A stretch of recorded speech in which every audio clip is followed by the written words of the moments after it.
Hello friends, welcome to அபி சமையல். இன்னைக்கு ரொம்ப சுவையான தக்காளி அடை தோசை எப்படி செய்யறதுன்னு பார்க்கலாங்க. அதுக்கு முன்னாடி நம்ம சேனலை சப்ஸ்கிரைப் பண்ணாதவங்க மறக்காம இப்பவே சப்ஸ்கிரைப் பண்ணிருங்க. பக்கத்தில் இருக்க பெல் ஐக்கானையும் ப்ரெஸ் பண்ணிக்கோங்க. முதல்ல அரிசி பருப்பெல்லாம் ஊற வச்சுக்கலாங்க. 1 கப் இட்லி அரிசி, 3/4 கப் பச்சரிசி, 3/4 கப் உளுந்தம்பருப்பு, 3/4 கப் துவரம்பருப்பு, 3/4 கப் கடலை பருப்பு, 1 ஸ்பூன் வெந்தயம். இது எல்லாத்தையும் எடுத்துக்கோங்க. அரிசி பருப்பு எல்லாமே நான் ஒரே சைஸ் டம்ளரில் தாங்க எடுத்திருக்கேன். இது எல்லாத்தையும் ஒரே பாத்திரத்தில் மாற்றிக்கலாம். இப்போ இந்த அரிசி பருப்பில் நம்ம தண்ணி சேர்த்துட்டு நல்லா கழிஞ்சிக்கலாங்க. இதை ஒரு 2 டைம் தண்ணி விட்டு நல்லா இந்த மாதிரி பிசைஞ்சு கழுவிக்கோங்க. அப்பதான் அரிசி பருப்பு நல்லா சுத்தமாகும்.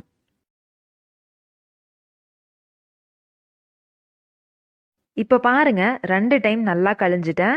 இப்போ இதை நம்ம ஊற வச்சிடலாம். அரிசி பருப்பெல்லாம் நல்லா மூழ்கிற அளவுக்கு தண்ணி சேர்த்துக்கோங்க.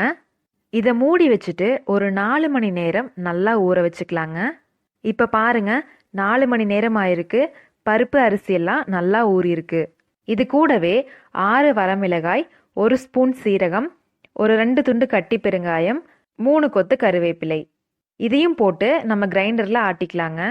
சில கிரைண்டரில் மிளகாய், சீரகம், பெருங்காயம் எல்லாம் நல்லா ஆட்டாதுங்க. அதனால உங்களுக்கு வேணும்னா அதை ஃபஸ்ட்டே மிக்சியில் அரைச்சிட்டு இது கூட சேர்த்துக்கோங்க.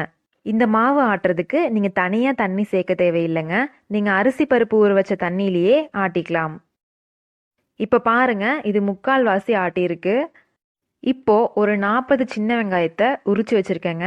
இதை மிக்சியில் போட்டு நல்லா அரைச்சிட்டு நம்ம ஆட்டுற மாவு கூட சேர்த்துக்கலாம். இந்த மாவை நீங்கள் ரொம்ப நைஸாக ஆட்டக்கூடாதுங்க. கொஞ்சம் இந்த மாதிரி பருவருன்னு இருக்கணும். இப்போ பாருங்க, மாவு ஆட்டியாச்சு. இதை நம்ம தனியாக ஒரு பாத்திரத்துக்கு மாற்றிக்கலாம்.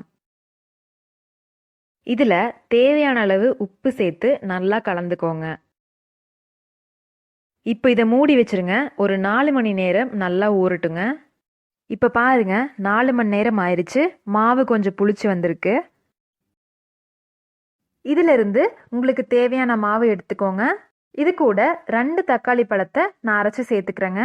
2 தக்காளி பழங்கிறது 8 கரண்டி மாவுக்கு கரெக்டாக இருக்குங்க. மற்றபடி உங்களோட சுவைக்கு தகுந்த மாதிரி தக்காளி பழத்தை கூடவோ குறைவாவோ சேர்த்துக்கோங்க. மாவு ரொம்ப கெட்டியாக இருந்துச்சுன்னா கொஞ்சமாக தண்ணி விட்டு கலந்துக்கோங்க. உப்பு கரெக்டாக இருக்கான்னு பார்த்துக்கோங்க. இதை நம்ம நல்லா கலந்து விட்டுட்டு தோசை சுட்டுக்கலாங்க. தோசைக்கல் நல்லா காஞ்சதும் 1 கரண்டி மாவு எடுத்து தோசை மாதிரியே ஊற்றிக்கோங்க. மேலே கொஞ்சமாக நெய் இல்லைன்னா எண்ணெய் விட்டுக்கோங்க. அடை நல்லா மொறுமொறுன்னு கிறிஸ்பியாக இருக்குங்க.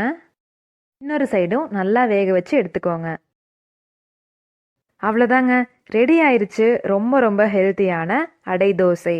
இதுக்கு சைட் டிஷ்ஷாக வெங்காய சட்னியும் தேங்காய் சட்னியும் வச்சு சாப்பிட்டா சூப்பராக இருக்குங்க. அதோட லிங்க் டிஸ்கிரிப்ஷனில் கொடுத்துருக்கேன். நீங்களும் சமைச்சு சாப்பிட்டு பார்த்துட்டு எப்படி இருக்குன்னு எனக்கு கமெண்ட் பண்ணுங்கள்.